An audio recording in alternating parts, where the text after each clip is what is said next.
आज कोकणी नागरी संघर्ष समितीच्या वतीने जे इथे आंदोलन चालू आहे तिथला आजचा 27वा दिवस आणि तुम्ही सगळे आलात ते असं वाटतं की एक नवी दिशा मिळते म्हणजे निसर्गाला, कोकणाला आणि आपल्या नव्या पिढीला. तुमचं याच्यावर काय मत आहे?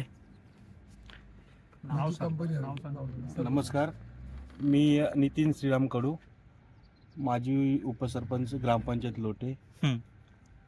27वा दिवस चालू आहे आजचा. 27 दिवसाचा लढा चालू आहे. हा कोकण नागरी संघर्ष समिती, कोकण विभाग, महाराष्ट्र. हा बरोबर. बरोबर. तर एकंदरीत आम्हाला ज्या वेळेला ग्रामपंचायतीला लेटर आलं त्यावेळेला आम्ही ग्रामपंचायत सदस्य म्हणून आम्ही तिथे गेलो, एक बॉडी म्हणून. त्यावेळेला आम्हाला सांगितलं गेलं की असं आहे हे विपाच्या संदर्भात की आम्ही प्रोडक्ट म्हणजे आमचं प्रोडक्ट चालू आहे, पण जे काय आहे ते जे सांडपाणी त्याच्यातून निघतो आहे ते सगळं आपण टँकरद्वारे तलोजा इथे आपण पाठवलं जात आहे. इथे काही त्याचा दुष्परिणाम होणार नाही असं सांगत गेलं, पण आम्हाला त्यांच्यावर अजिबात विश्वास नाही आहे पहिलं तर.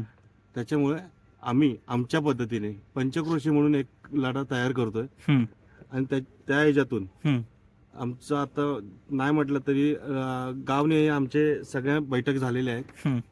बैठकी होऊन त्याच्यामध्ये आम्ही ठराव घेतलेले आहेत की म्हणजे सगळ्यांचे ग्रामस्थांचे सहाय्य घेऊन सगळ्यांचे ठराव घेतलेले आहेत. आता हे एकंदरीत जिल्हा परिषद पंचायत समितीच्या ज्या निवडणुका होत्या त्याच्यामुळे थोडंसं थांबलं गेलंय, पण आता त्याला आपल्याला वाटचाल म्हणजे पुढे करावं लागणार आहे.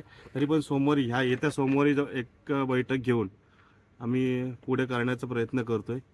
एकंदरीत आम्ही लोटे गाव म्हणून